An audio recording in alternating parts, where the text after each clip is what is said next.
Vanakkam Canada ఉనికి రోజులు ఎక్కువ ఈడ మీరు చూస్తున్నారుగా మంచి ఎట్లా పడిందో. పట్టం కాదు పడుతూనే ఉంది గత వారం రోజుల నుంచి. ఇంకా తెల్లవారుజాములు ఇదే పని. ఫస్ట్ టైం పడ్డప్పుడు చాలా ఆనందంగా ఉంటుంది. అందుకనే మీరు చూసారు కదా, బయటకు వచ్చి ఫోటోలు దిగటాలు అన్నీ చేస్తూనే ఉన్నాం. కానీ ఉండేకుండా ఉంటుంది. మీకు చూపిస్తా ఈ వీడియోలో మొత్తం ఎలా ఉంటుందో. చూసారుగా, ఫస్ట్ ఈ రోడ్స్ ఉన్నాయి కదా, ఈ రోడ్ చూస్తేనే చిందరవందరగా తయారవుతాయి. ఎస్పెషల్లీ ఇంకా పాత్వే ఉంటుంది కదా, పాత్వే కూడా క్లీన్ చేసేవాళ్ళు కూడా చాలా తక్కువ ఉంటారు. మంచు కొంచెం పడితే బాగానే ఉంటుంది, కానీ ఎక్కువ పడ్డప్పుడే చాలా ఇబ్బందిగా ఉంటుందండి. ఎందుకంటే ఈ పాత్వేలు ఒకసారి వాళ్ళు బాగానే క్లీన్ చేసిపోతారు, తర్వాత మళ్ళీ పడిందంటే చాలా ఇబ్బంది అయితే. నాకు ఎవరినైనా చూస్తే బాధ అనిపించేది ఎవరినంటే ఈ క్లీనింగ్ చేసే స్టాఫ్ అండి. పాపం వీళ్ళు మిడ్ నైట్ కాదు, పొగులు కాదు, ఎప్పుడు కావాలంటే అప్పుడు ఈ రోడ్లన్నీ క్లీన్ చేస్తూ ఉంటారు. పాపం క్లీన్ చేసినా కానీ అది ఊరుకుంటుందా అంటే మీరు చూస్తారు కదా, మళ్ళీ స్నో పడిద్ది, మళ్ళీ ఇదంతా కవర్ అయిద్ది. మాకు ఇక్కడ స్నో పట్టడం కామన్ కాబట్టి ఇక్కడ గవర్నమెంట్ దగ్గర కూడా ఫుల్ ఎక్విప్మెంట్ ఉంటుందండి. అందుకని వీళ్ళు అన్ని ఎక్విప్మెంట్స్ యూజ్ చేసి నీట్గానే క్లీన్ చేస్తారు. వీళ్ళందరూ పొద్దున ఎలా వచ్చారంటే ఒక పెద్ద బండిలో అన్నీ వెనక ఎక్విప్మెంట్స్ అన్నీ పెట్టుకొని వచ్చారు. మీరు చూస్తున్నారు కదా, ఒక్కొక్కరు ఒక్కొక్క ఎక్విప్మెంట్ యూజ్ చేసి మొత్తం క్లీన్ చేస్తున్నారు. నేను చెప్పిన ట్రక్ ఇదేనండి. పొద్దున్నే వీళ్ళు ఈ ట్రక్లో వచ్చారు అన్ని ఎక్విప్మెంట్స్ తీసుకొని. సో వీళ్ళు మార్నింగ్ ఐ థింక్ 5కో 6కో స్టార్ట్ చేశారండి. అట్లానే క్లీన్ చేస్తూనే ఉన్నారు. మళ్ళీ ఇది ఎంత టైం పట్టిదో క్లీన్ చేయడానికి నాకు తెలియదు. నేను చూసినంతసేపు ఈ కవర్ చేశాను.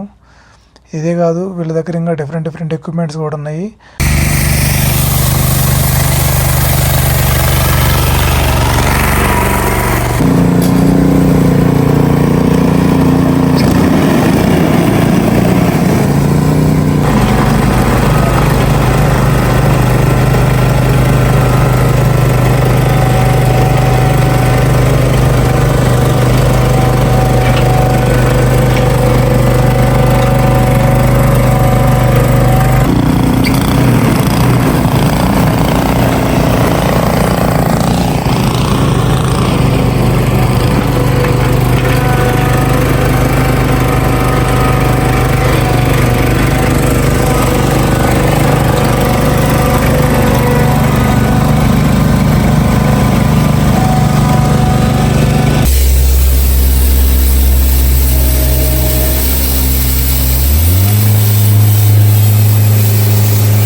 అందరూ ఏమనుకుంటారంటే కెనడాలో ఉన్నారు, వీళ్ళకి బాగా ఎంజాయ్ చేస్తున్నారు అనుకుంటారు. చూసారా, ఈ స్నోలో పొద్దున్నే లేచి డ్యూటీకి వెళ్ళి ఇంత కష్టపడితే తప్పితే మాకు డబ్బులు రావండి, అది గుర్తుపెట్టుకోండి. అంతేకాదు, మాకు ఇక్కడ ఇంకో పెద్ద ఇష్యూ ఏంటంటే మాకు సూర్యుడు కనపడ్డు. అట్లాంటప్పుడు మాకు ఆ సినిమా ఛత్రపతి సినిమాలో ఒక డైలాగ్ ఉంటుంది చూసారండి, అది గుర్తొచ్చిద్ది.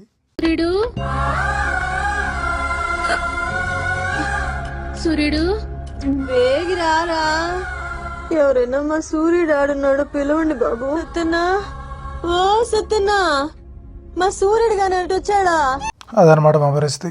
మీరు చూసారుగా, పాపం వాళ్ళు నిన్న నీట్గా క్లీన్ చేసిపోయారు. మళ్ళీ సేమ్ అదే ప్లేస్ ఇప్పుడు చూడండి మీరు, మొత్తం మంచి పడింది.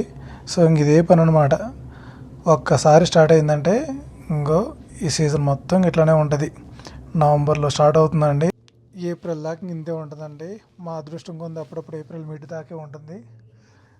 మీరు చూస్తున్నారు కదా, మా వింటర్ పరిస్థితి ఇలా ఉంటుంది. అందుకనే నేను మంచి రోజుల నుంచి మంచు రోజులు అని పెట్టింది. ఎందుకంటే మాకు మంచు పడకుండా ఉంటే ఏ గొప్ప రోజులు.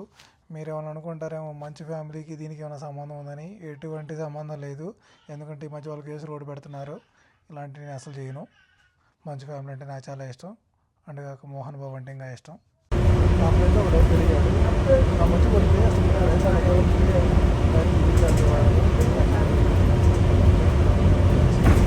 క్లీన్ చేస్తారు. మీరు చూసారుగా, ఆ దెబ్బలాగా ఉంది, అదేంటిదో కాదు, మంచినండి. మేము ఉండే సిటీలో థింగ్ ఏంటంటే ట్రాన్స్పోర్ట్కి ఎటువంటి ఇబ్బంది లేదండి. మీరు చూస్తున్నారు కదా, కొంచెం సన్లైట్ చాలా బాగుంది కదా. అలాంటప్పుడు మా ఆనందం ఎలా ఉంటుందో చెప్పానా. వచ్చాడయ్యో స్వామి, నింగి సుక్కలతో బడిగెత్తింది భూమి. బస్ కోసం వెయిట్ చేసేటప్పుడు ఇక్కడ బస్ షెల్టర్స్ ఉంటాయండి. బస్ షెల్టర్స్లో మనకి హీటర్స్ వర్క్ చేస్తాయి, అందుకని కొంచెం వేడిగా ఉంటుంది. అందుకని అందరూ ఆ బస్ షెల్టర్ లోపలికి వెళ్తారు. చూసారా, ఆ డోర్ పనిచేయలేదు, ఎవడో తెక్కనాయాలు ఆ అద్దం కొట్టాడు.